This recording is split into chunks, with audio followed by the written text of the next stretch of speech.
Kim Solman, welcome to the show. Thanks for having me.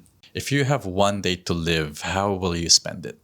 Oh, that's a good question. I love to live my life as if, there's no long term. Obviously, I want to live a long life, but I want to make sure that I've got no regrets and I'm doing everything I possibly can. The whole YOLO, you only live once type of mantra. So I think it would have to involve food for sure. Food is a definite source of happiness, and then just spending it with family and friends. So it doesn't really matter for me what the activity is, but just making sure I'm surrounded by love, happiness, just good times and good food.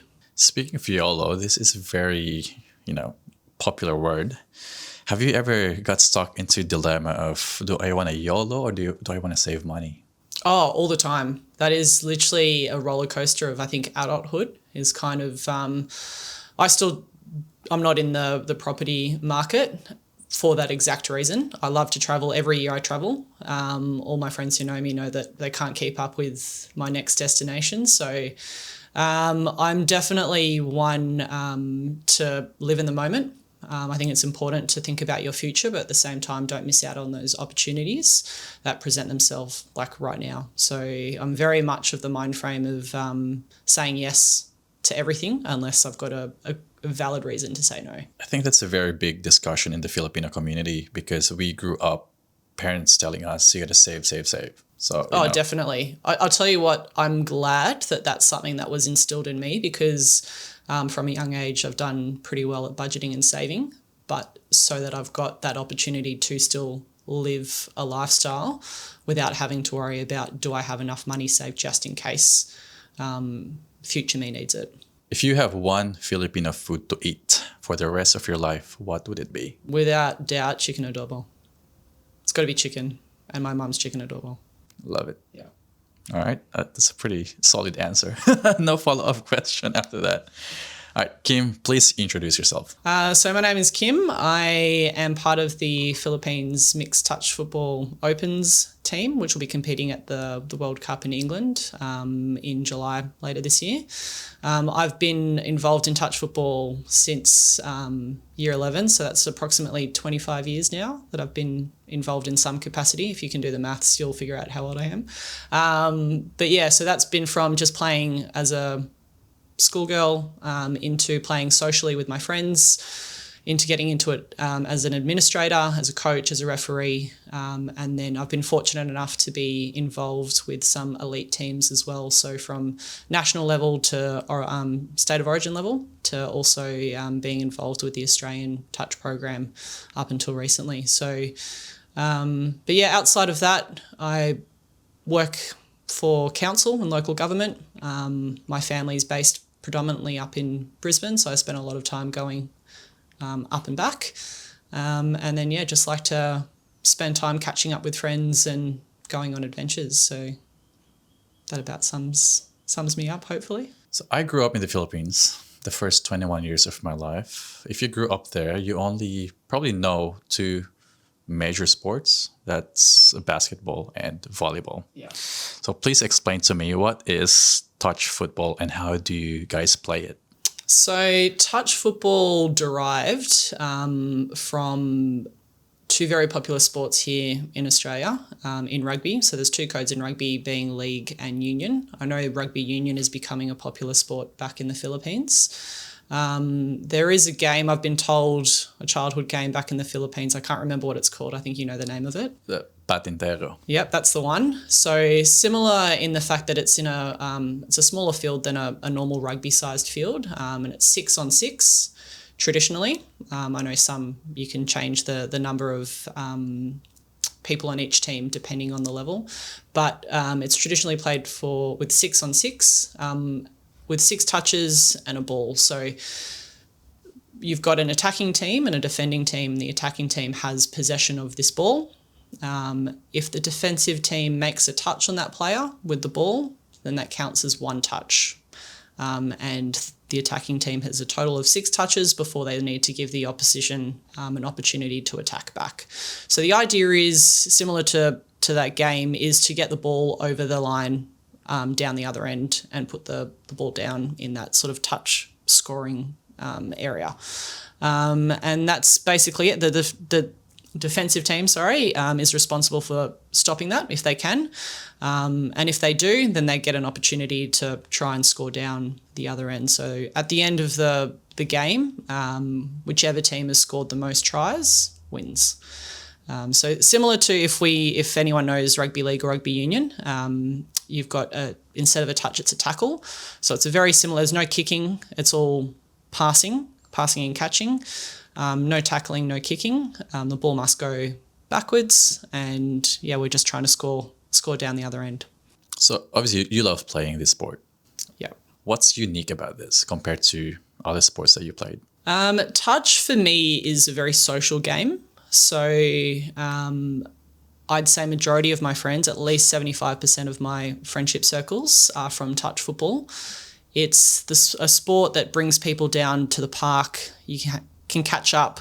And then the game itself is, because there's no tackle involved, it's quite quick. So you're forced to kind of think tactically about how you can create these holes to get through, to score these tries. And then as a team, you're working as a unit to try and stop the tries. So for me, I love it so much purely because of that social element, but the actual tactics of the game for me are quite exciting. It's a fast-paced sort of thinking that's required. So requires quite a little bit of strategy and logic and thinking outside of the box, which I love. So on the field, how many players do you need? You need 6 in each team. Technically, minimum of 4 to play, but that's more so for social. But you'll have 6 on each side. And we've got 3 versions. You've got women's only, men's only, and mixed, which is a combination of 3 men and 3 women. So both attack and defence will have the same number of players on the field. And to have a strong winning team, what are the key attributes that you look for in forming the players? Yeah, sure. So touch is, it involves speed and skill, and strategy as well. So there are no set requirements from, like, similar to, I guess, with basketball or volleyball, there are quite, what's the word I'm looking for? Characteristics or, required from each position. Whereas with touch football, because your position can interchange, you might be standing in the middle in one of the positions, and then you've moved out to a link or a wing position, but you still need to be able to have the same set of skills as everybody else. It is important that, because it's such a fast-paced game, there is a sense of fitness involved, anaerobic fitness, agility, skill in that sort of sense, but also, I guess, culture. It's based on honesty as well. Sometimes you can't see a touch being made, so you rely on that player being honest about making that touch. So there's that sense of culture and sportsmanship that is quite important to making sure that the game is successful. What's the most challenging part of playing this sport? The game is really for everybody. So it doesn't actually, as much as I've just said that it's quite a quick, fast-paced game, anyone can play it. So I know there are some divisions where there's, a 60s division where everyone's over the age of 60. So you don't have to be, quick and nimble. You can play to the best of your ability and still participate in the sport. I guess the most challenging part is because the sport is really grassroots level.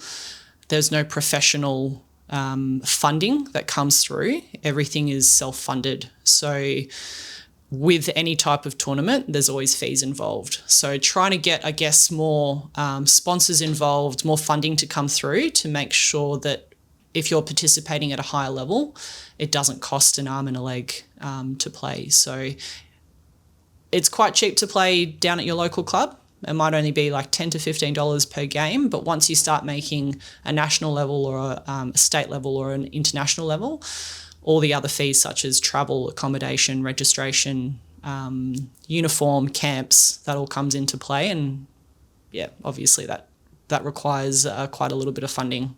So that's probably, in the bigger picture, the most challenging part. Why do you think Filipinos should support touch football? As I said before, I can see that rugby is becoming quite a popular sport back in the Philippines, and there's a lot of success that's coming through with both the men and the women in both union and league. Touch football is a game for everybody. So you can have an under 8s division to up to 60-year-olds, men's, women's, mixed. It promotes family, friends getting together while still being able to play a brand of some sort of rugby without the elements of the tackle or the contact. So injury-wise, it definitely makes it more, what's the word I'm looking for? It makes it, do you know what I'm trying to say? More, not encouraging, more, I'm really having a blank today. That's fine. Yeah. It's, for someone who enjoys the tackle version of rugby but doesn't enjoy being tackled, I don't like being tackled, so I do not play tackle version. I love watching it. So for me, touch football, or touch rugby as it's also known, there's a mad incentive to participate without having to worry about those elements. But also, as I said before, you could still be, of any age, of any fitness level, and still enjoy joining a team with your friends, family, making new connections or new friendships in that type of arena. Do you see this sport being played in the Philippines just like basketball, like every corner, everywhere you see people playing it? That's a hard one to say. I'd love to say yes, but I know how much of an obsession Filipinos have with basketball and volleyball. So, and that's totally fine. I don't see it reaching the same heights in the near future. That's not to say that down the line it wouldn't become similar, but if we can reach those heights, that would be absolutely amazing. It's, I guess, similarly here in Australia, we play volleyball and basketball, but if you asked Aussies, do you think that they would enjoy it as much as they enjoy watching rugby? It probably wouldn't reach those heights, but that's not to say that we don't enjoy watching those sports and participating. But yeah, the culture around basketball and volleyball back in the Philippines is like second to none. I feel like it's a sport that Filipinos would be gladly to adopt because of the no tackle aspect of it. Because whenever I watch NRL or AFL and I see these big guys just smashing their heads, head on, I'm like, how do you guys survive after this game? That's actually a really good point. So yeah, if you think about the tackle version, it's really important to have, that big muscle mass. But also catching kicks, you need to be quite tall. So for touch football, doesn't matter about your size or your height. Those other elements of the game make it more inclusive to everybody. Yeah. I guess that's what's good about it, because basketball, even though it's a physical game, that's not the main objective. Correct. Unlike with the NRL or rugby, like the goal is to tackle the player. Yeah, put them exactly. on the ground. Yeah, but with basketball, it's quite important to be taller, isn't it? So not essential, but it obviously is an advantage that if you're a tall basketball player over someone shorter. And there's this, I guess it's the same in touch. Like I'm quite tall, so I've got some really good reach, which means I can get into passing lanes, which might not make sense to you. But if someone's passing the ball and I'm a defender and my reach is longer than yours, I've probably got an advantage to getting into that ball. But in saying that, you could be quicker than me and you can get yourself into that position. So it's definitely, it's a good point.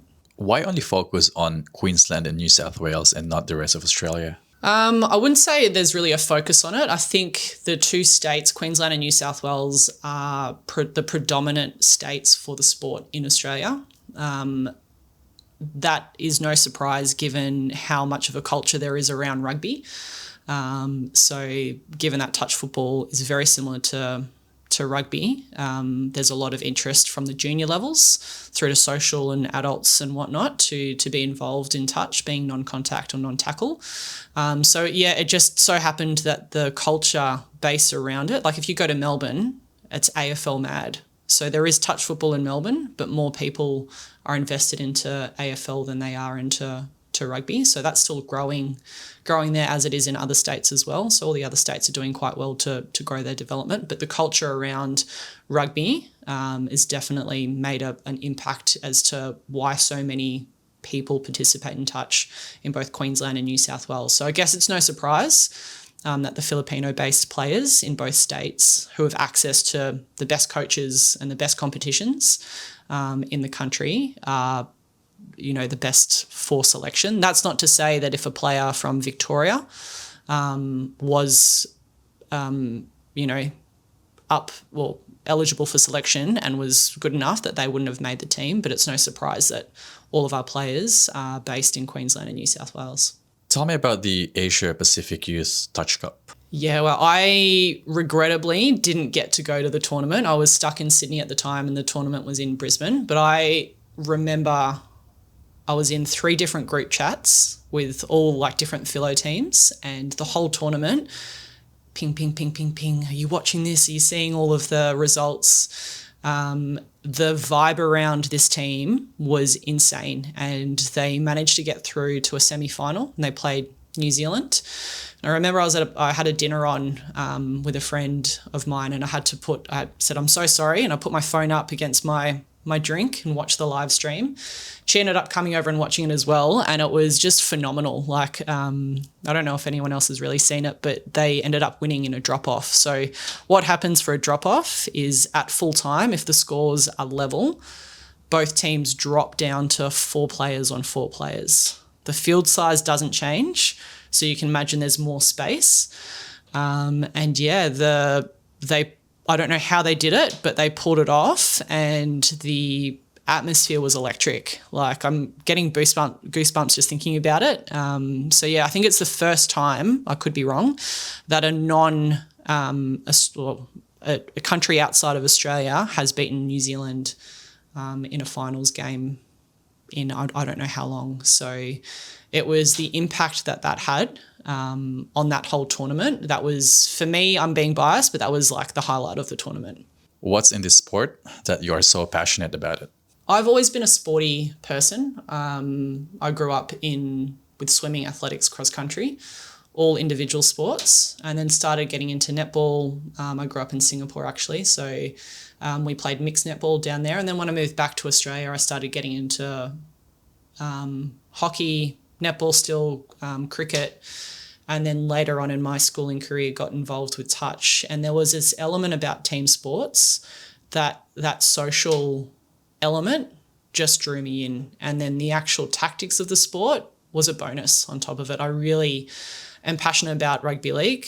I love watching rugby league on the TV and live. So the similarities in the, I guess, strategies behind both sports is what, yeah, it's that, but it's more importantly the element of the people. So I think if you ask anybody why they play touch, it's because of the people. The actual sport itself is the bonus part because we enjoy playing and watching it. But yeah, I go to tournaments to catch up with my friends. I'm involved with teams because I'm friends with the people in those teams, and I look forward to seeing them every week and having a run around. So yeah, it's really the community and the connect within the sport for me that makes it so appealing. So being a half Filo, half Australian, playing this sport, is there any challenges you've come across? For me, not so much. But I know we've had this conversation within our group, and it's sort of, just seeing what other people, if anyone else has experienced it. And there were a couple of points I didn't even think about it, but being a half Filo, half Aussie, a lot of the time someone will ask, oh, what's your background? And it's not often that Filipino is the first one to be guessed. I'm almost 6'1", and you can tell that I'm not full anything. So it's, I guess, saying that I'm half Filipino is pointing out that it's not obvious. So, you get selected for for your country. And then there's a question around, oh, but are you actually Filipino? You don't sound it, you don't look it. Why are you playing? Type thing. So it's just that kind of like judgment, unintentional, but there is that type of judgment. And then for some of my other teammates who aren't blessed with my height, just sort of being stereotypically shorter, in their mind, I think they feel like that's a disadvantage. an example I gave to you before is that when you've got height and reach, it does make it easier. But for me, if you're lower to the ground, it's easier to score a try. So, interestingly, I think it's just the optics of what we look like, and we all look completely different. So I think that's the same in a lot of other teams though as well. There's a lot of multicultural inclusion in different countries, but typically for an Asian-based country, it's that assumption of appearance. It's very interesting because Filipinos, we in our DNA, in our blood, we're a combination of so many, I guess, nationalities. Yeah. And mix that with an Australian DNA, it's like a roulette. Exactly. Like the appearance of the child, of the person. Like, I've met a lot of, call it halfies, half Filo, half Aussies, and some of them you could tell, okay, you're definitely half Filipino, but some of them are like, what are you? Especially because, you can't just assume that the Australian side is full-blood Australian. Like my dad, I think, has some European down the line as well. So it's not an even split, on either side, right? Because the Filipino side has got a bit of Spanish influence as well. And then on the Australian side, is it Indigenous? Are you European? Are you, from... Is there some United Kingdom in there somewhere as well? Yeah. So, the roulette comment is you've hit the nail on the head there. You just don't know what you're going to get. But what would you consider yourself? Are you more Aussie? Are you more Filo? What's funny? I would say when if someone asks about my background, I will always say half Filo. Haven't really thought about it much before, but I would never say I'm half Aussie. I always revert to the Filo side because I feel like, I'm not sure why I do that, but I'm almost certain most half Filos, Aussies, would say the same thing. Maybe I just make the assumption that they think because I'm living in Australia that I'm Australian, but I need to point out that I'm half Filo. That's how I would explain myself, yeah. Interesting. Do you find that though, like with a lot of, the half Filo, half Aussies that you know or come across with, that if you were to say, oh, what's your background, that more than not that they would say, oh, I'm half Filo? I agree. Yeah. Yeah, I guess you're right because first, we live in Australia. Yeah. And that's kind of answered the other half. You're just giving them what's the other half. Yeah. Well, I always seem to then answer the other half. I'm like, oh, half Filo, my dad's Aussie. That's usually... how I would answer that question. Do you sometimes try to mess up with your head, like try to guess? Or I love playing the game, 3 guesses. And I'll say I'm half Aussie, guess my other half. And I usually get either another Asian country or Kiwi or Hawaiian. It could be Hawaiian. Yeah, which I'm not mad about. So, yeah. What does it mean to you to represent your Filipino heritage? I think to represent any country is a proud moment, regardless of where you're from, like being able to represent your culture and your heritage. For me, I lost my mum about 4 years ago, I think now, coming up to 4 years. And I was privileged enough to make the Australian team back in 2013, and I still remember how proud she was back then. So there's something special about this one. She's not here, but I know that this would have made her even more prouder. And the fact that I'm now part of a team, our managers are all mums, and I went to the last camp, and as soon as they opened their mouths, I just thought of her straight away. Filipino mums are all exactly the same. Like their values, they want to look after everybody before themselves, other people's children. There's just something nurturing and caring about the Filipinos that, as I said to you before, I'll always refer to myself as half Filo. There's something special about our culture and our community that I'm so excited to be able to be a part of moving forward. So yeah, it's a special one. It's very sentimental to be able to be included and to honour that part of my heritage. But my whole life I've been playing, Australian sports within Australian teams, which I've don't get me wrong, like privileged and grateful to have been a part of, but to now have the opportunity to honour that side of my heritage, I'm pretty excited about, yeah. If there's one thing that you will never forget about your mom, your Filipino mom, what would it be? I'd say you could probably ask all my friends that question and their answer would be the exact same as mine. She always had this infectious smile and laugh and just always wanted to feed and entertain. Like food has always been important and that's probably the main reason why. So I remember she would sometimes come and pick up me and my friends from school and take us to training, and it would be a fight to get into my mum's car. She had the Tarago, so the big wagon that could fit 7 people, but it was decked out with like food. Always had food, and you'd have to almost have a lineup as to who could get in that car first just to get to training. So yeah, it's definitely her smile, her laugh, and her philo sense of humour.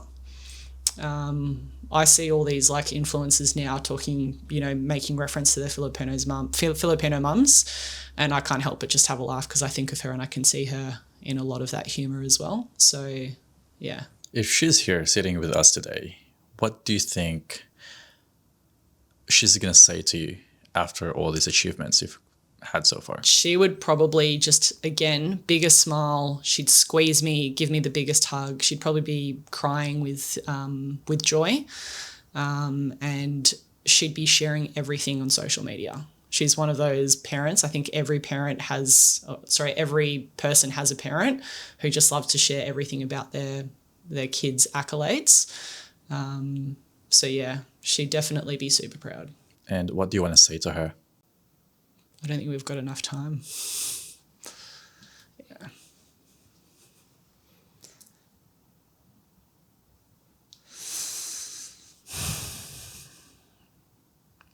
Sorry.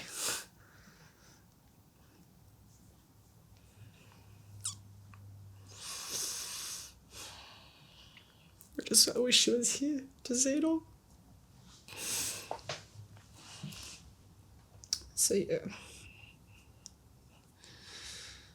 I miss her a lot. Oh, damn, I didn't think it was going to go down this way. Yeah, being a part of this team and having that connect keeps her with me. Like, I've got my sister and my cousins, and I've still got, family to keep her around, but yeah, she was a big part of my life. What's her name? Elizabeth. Elizabeth. Yeah. Tita Liz. Is that her nickname? Queen Elizabeth. She liked to refer to herself as... No, her nickname was Betchai. Betchai. Yeah. Very common. Yeah. Tita Betchai. Yeah. And we're in the Philippines. Just outside Manila. Right. Yeah. So every time we went back to all the family, it was in through Manila, and then, gosh, I couldn't even tell you exactly where, but we drove to so many places, and yeah. What does the team hope to achieve by going to the World Cup? I think there's the Asia Pacific tournament last year was really the spike that has now gotten the ball rolling. So we've been participating in touch football for, at least over 10, 15 years now. But we haven't really had success like we did last year with this youth team. So this team, from my understanding, the tournament started, 2 days before the tournament was when everyone first met each other. So because everyone lives so far away, it's hard to have regular training sessions. So their first training session together was literally 2 days before the tournament. And then they had an amazing tournament, beating New Zealand, semi-final, getting to play Australia, the team that eventually won, one of the best, probably the best country in the sport. And now, I guess, looking at those kids, because they are kids, that's the future for the Philippines, is making sure that we use that momentum to really build something impactful and to, excite the players back in the Philippines to kind of go, oh, wow, things are achievable. This sport, I'm Filipino. We can play. We can,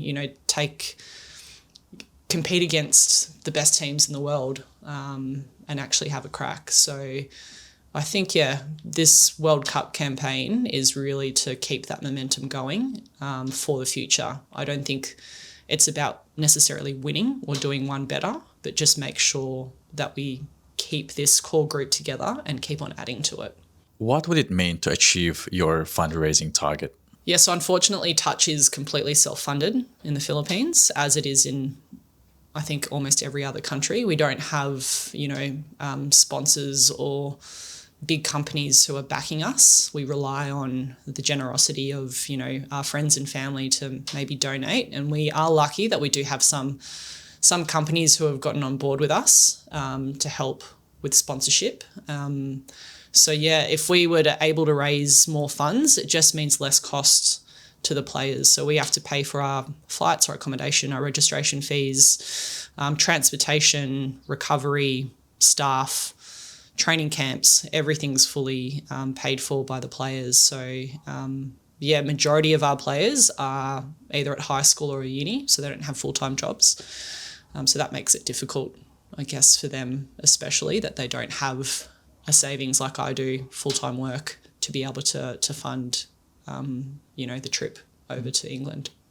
So for people, or I'd say organizations who want to support the touch football, how can they support you guys? Yeah, we've got, we offer sponsorship, different levels of sponsorship, and that can get certain things like their logo or branding on some uniform items, but also inclusion in social media at our camps, invitations to those camps. We're open to anything in exchange for that support. We also have a GoFundMe that managers have started for anyone who feels like they just want to donate to help us out. And hopefully a raffle coming as well, where we've got some really exciting prizes for the Australian-based contingency to hopefully get on board. So we're trying to do everything that we can to raise those funds to reduce the costs to the players. Those are the three things that we've got running at the moment. So if anyone feels like they want to contribute or help us out or get involved with us and come with us on this journey, please get in touch, either through the GoFundMe or I can give you the details of our management staff as well. Yeah. So for those Filipinos or half Filipinos who want to get started playing this sport, what's the best way to do it?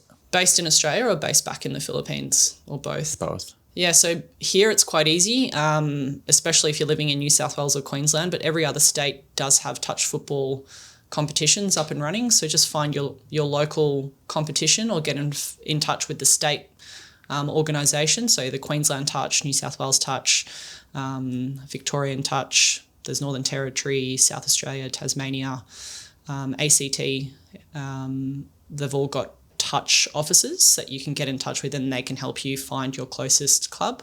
Back home, get in touch with, they're known as TAP, so Touch Association Philippines, and they'll be able to do the same thing. So they'll know where all the local competitions are set up, or where the competitions are that they can start to get involved with. Love it when you said back home, not back in the Philippines. Yeah. Still home. It is still home. It's I've got two homes. Got obviously Australia. I'm very privileged and lucky to be living here, but for me, that's half my heritage is the Philippines. It's my mum's side of the family. So if I went back to the Philippines, I have a home there. I've got family, I've got history, I've got culture, and that's part of me. So yeah, back home. Beautiful.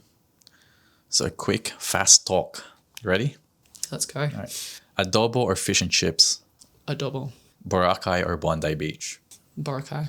Liver spread or Vegemite? Depends what for. So, On toast. Oh, Vegemite. Good day, mate, or kamusta ka? I don't even say good day, mate. I'd love to start saying kamusta ka a little bit more. I do. Sorry, I know this is meant to be quick questions, but I go through phases of different languages with greetings. Some of my friends will know that. So at the moment, I'd love saying hola, hola, but I might have to change it to kamusta ka. There you go. Australian coffee or Starbucks? Australian coffee. Same. Uber or jeepney? Oh, Jeepney. Why? So much fun. It's just like you can hang out the back, you can face your friends, you can just, I don't know. It's not great for me because I'm so tall, but Jeepney. Yeah, for a 6'1" like you, Yeah. it's a little bit. You can still hang out. Yeah. Filo barbecue or Aussie barbecue? Ooh. Probably a Filo barbecue. More flavour. Lamington or ensaymada? Ensaymada. Winter or summer? Summer. Jollibee or Macas? Macas. Really? Yeah, that's going to be controversial, but maybe to be honest, I don't even really like Macas anymore, but it could change. There's a Jollibee in Nottingham apparently, which is where the World Cup is, so no doubt we'll be there every day. I just haven't had it enough. Okay. Ask me again when I come back, I'll probably change it to Jollibee. Cool. Maybe I'll post this reel after that. Otherwise, I'm going to get cancelled. To retire, Philippines or Australia? Purely because my family is here, Australia. If my family came with me, probably the Philippines. There's something about, I don't know, just culture, community. People just are, I guess, and I get this a lot from my friends who travel to the Philippines. Their comment is always like, oh, the people are so kind and caring. And I think it's just because it's obviously got Manila, it's so fast paced, but there's something about wanting to help out each other, which is very common in a lot of Asian cultures. So yeah, I think the Philippines, like, can you imagine retiring on a beautiful island with access to Filipino fruit? Like, just, there's something about Filipino fruit as well that gets me. But yeah, just the food as well, having access to that food. I do love Australian food, but yeah, if I could take my family and friends with me, Philippines. Being half Aussie, half Filo, if there's one thing you want the world to know about Filipinos, what would it be? I think that we connect regardless of our family connection.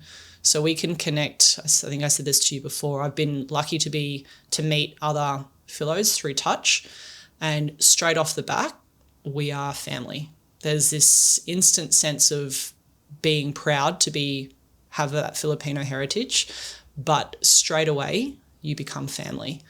I think that's very prevalent in a lot of, Asia Pacific countries, is that sense of culture and community and family, and it being genuine. So I think the Filipino people are a very family-orientated, kind-hearted, thoughtful community of people. So I could call up anyone in the touch team and straight away, if I needed, anything, they would step in like my family would. Kim Solman, thanks for being on the show. Thank you for having me. It's been a pleasure.